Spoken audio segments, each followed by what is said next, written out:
Ashker spoke to his lawyers recently over a phone line from behind a glass wall. It's going to be hard to make out, but listen carefully. Greetings.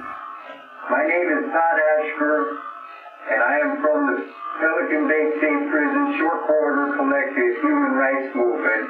I am a principal representative of all similarly situated prisoners subject to long-term solitary confinement. Our core demands are centered on A, an end to indefinite solitary confinement based on innocuous associational behavior and or confidential information intelligence from prisoners tortured to the point of serious mental illness and agreement to become state collaborator informants.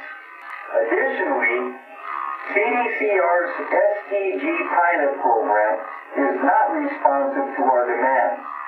It continues to base indefinite true solitary confinement on confidential information intelligence without any requirement for any formal charge being filed and adjudicated for due process using the California prison system's preponderance of the evidence standard. That was Todd Ashker, a prisoner held in the secure housing unit at Pelican Bay Prison in California, recorded by his lawyers, so it's difficult to understand, and we want to play more of this exclusive audio. At its peak, the California hunger strike included some 30,000 prisoners. Authorities say that as of Thursday, 79 prisoners in 4 prisons remain on hunger strike. On Monday, a federal judge ruled prison doctors can begin force-feeding some of the striking prisoners if they're deemed incapable of making medical decisions. The order also allows prison officials to ignore the written directives of some prisoners who've refused such treatment based on claims the prisoners signed the Do Not Resuscitate orders under coercion. For details, Democracy Now! Producer Renee Feltz spoke to the California Correctional Health Care Services' Joyce Hayhoe.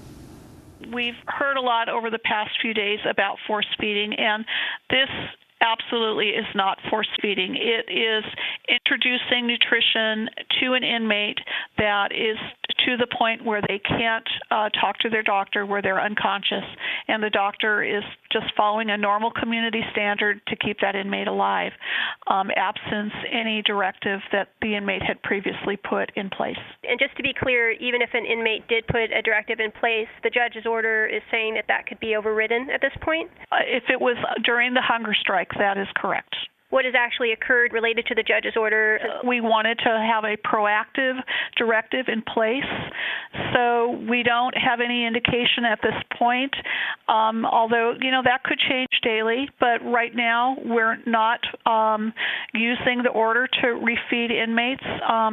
There are inmates that are voluntarily choosing to come off the hunger strike and are starting to eat again. That was California Correctional Health Care Services' Joyce Hayhoe being questioned by Democracy Now!'s Renee Feltz. The reason for the judge's order, prison authorities say, is that some prisoners may have been coerced to sign their Do Not Resuscitate order after they were pressured to join the hunger strike. They note that Todd Ashker, the prisoner whose voice we played, has ties to the Aryan Brotherhood, a white supremacist prison gang. This is California Department of Corrections and Rehabilitation spokesperson Terry Thornton. The California Department of Corrections and Rehabilitation has received evidence, intelligence, and inmates have told us that they're being coerced by gangs. Inmates are being coerced by gangs, not all of them, but some of them, to participate in this hunger strike. It should also be noted that the hunger strike leaders are all leaders of prison gangs as well. This whole action, this hunger strike, which is the third one in the last 2 years, is being driven by gangs.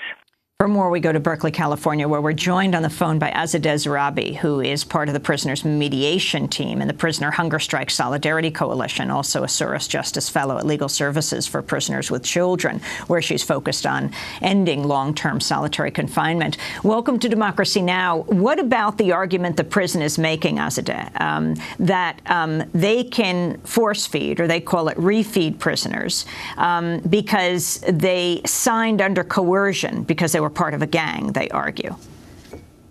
Good morning, Amy. Thank you for having me. This force-feeding order and the story that the Department of Corrections is telling about this being coerced or this being a gang-related hunger strike is an attempt to depoliticize and delegitimize the reasonable demands of the hunger strikers. This has always been a voluntary and peaceful effort to create change around severe human rights violations that are happening in California prisons. Azadeh, the whole issue of using the word refeeding as opposed to force feeding, can you explain? Refeeding is just the process of introducing food back into the body after a long period of not having food.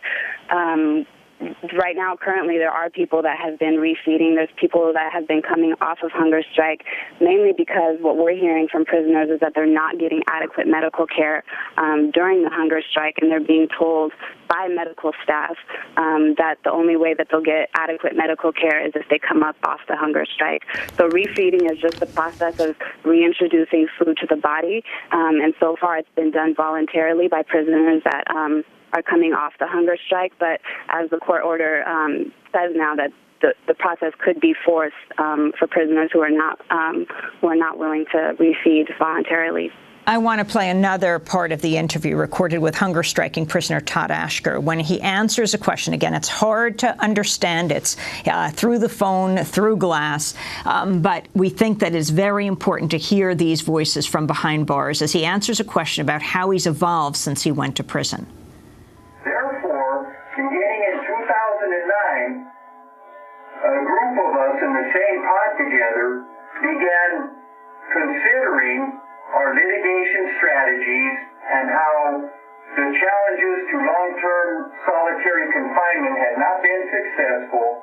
And over the next 2 years, we all came to the conclusion that we needed to evolve our process of resistance and foresee change to the system.